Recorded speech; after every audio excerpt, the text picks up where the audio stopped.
Telangana Congress party ముఖ్యమంత్రిగా ఏ రకమైన ఇబ్బందులు లేకుండా ఒక సంవత్సర పరిపాలనను పూర్తి చేసుకోవడం అంటే అది తెలంగాణ సీఎం రేవంత్ రెడ్డి సాధించిన ఘనతగానే చెప్పుకోవాలి. ఎందుకంటే కాంగ్రెస్ అనే ఒక మహాసముద్రంలో ఎందరో నాయకులు మహానాయకులు ఉంటారు. అందరూ కాకలు తీరిన యోధులే. అంతేకాదు అందరూ సీనియర్ నాయకులే, అనుభవంలో రాటు తేలిన వారే.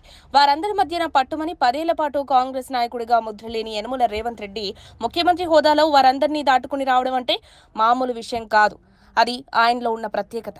అందరినీ ఒకతాటిపైకి తెచ్చి తను పరిపాలన కొనసాగిస్తున్నారు. రేవంత్ రెడ్డి అంటేనే ఆ కిక్కే వేరంటారు ఆయన అభిమానులు. అసలు రేవంత్ రెడ్డికి ఇది ఎలా సాధ్యమైందంటే ఆయనకు అండగా కాంగ్రెస్ అగ్రనాయకులే ఉన్నారు. ప్రత్యేక తెలంగాణను ప్రకటించిన కాంగ్రెస్ పార్టీకి తెలంగాణ అధికారంలోకి రాలేకపోయిందే అన్న చింతలో ఉన్న కాంగ్రెస్ పార్టీకి అధికారాన్ని తెచ్చి చూపించిన వారే రేవంత్ రెడ్డి. ఆయన మాస్ లీడర్, ప్రత్యేక ఆకర్షణ కలిగిన వ్యక్తి. ప్రజల్లోకి వెళితే వారందరినీ ఆకట్టుకునేలా మాట్లాడగల దిట్ట రేవంత్ రెడ్డి. అందుకే కాంగ్రెస్ ఏరికోరి రేవంత్ రెడ్డిని పీసీసీ చీఫ్ గా చేసి అక్కడి నుంచి రాష్ట్ర ముఖ్యమంత్రిగాను ప్రతిష్ఠించింది. ఈ మధ్యలో ఎంతో మంది సీనియర్లు ఉద్దండులు అలకలు పోయినా కాంగ్రెస్ రేవంత్ కే సీఎం ఛాన్స్ అని తేల్చి చెప్పేసింది.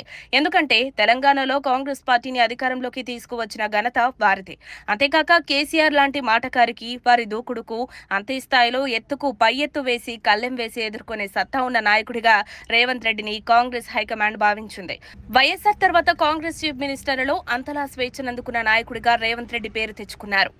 ఏదేమైనప్పటికీ రేవంత్ రెడ్డి కాంగ్రెస్ పార్టీకి తెలంగాణలో బలమైన నాయకుడిగా కనిపించారు. అధిష్టానానికి వారి అండాదండలతో దూసుకుపోతున్నారు రేవంత్.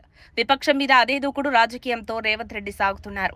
కేటీఆర్ మీద ఏసీబీ కేసు, కాళేశ్వరం ప్రాజెక్టులో అవినీతి మీద విచారణ జరిపించాలనుకోవడం ద్వారా రేవంత్ రెడ్డి తనదైన వ్యూహాలతో ముందుకు సాగుతున్నారు. ఇక ఎన్టీఆర్ 100 అడుగుల విగ్రహాన్ని తెలంగాణలో ఏర్పాటుకు స్థలమిస్తామని చెప్పడం ద్వారా బీఆర్ఎస్ పార్టీ తెలంగాణ వాదానికి మళ్లీ అవకాశం ఇచ్చినట్లుగా ఉంటుందని కాంగ్రెస్ పార్టీలో ఒకవైపు చర్చ జరుగుతోంది. కానీ ఒక్క మాటలో చెప్పాలంటే రేవంత్ రెడ్డికి అన్నీ తెలుసు. జాతీయ స్థాయిలో కాంగ్రెస్ పార్టీ రాజకీయం, ఎన్డీఏ రాజకీయం రెండూ తెలుసు. తెలంగాణ రాజకీయమూ తెలుసు. వీటన్నింటినీ ఆకలింపు చేసుకున్న తర్వాతే రేవంత్ రెడ్డి తన స్పీడ్ ని పెంచుకుంటూ దూసుకుపోతున్నారు. ఆయనలో ఉన్న ధీమాకు ఒక లెక్కుంది. అది తెలియాలంటే వారిని అర్థం చేసుకున్న వారికి అర్థమవుతుంది. అందుకే ఆయన అభిమానులు, పార్టీ కార్యకర్తలు రేవంత్ రెడ్డి మజాకా అంటారు. మరిన్ని అప్డేట్స్ కోసం మా కాయ్ టీవీని సబ్స్క్రైబ్ చేసుకోండి.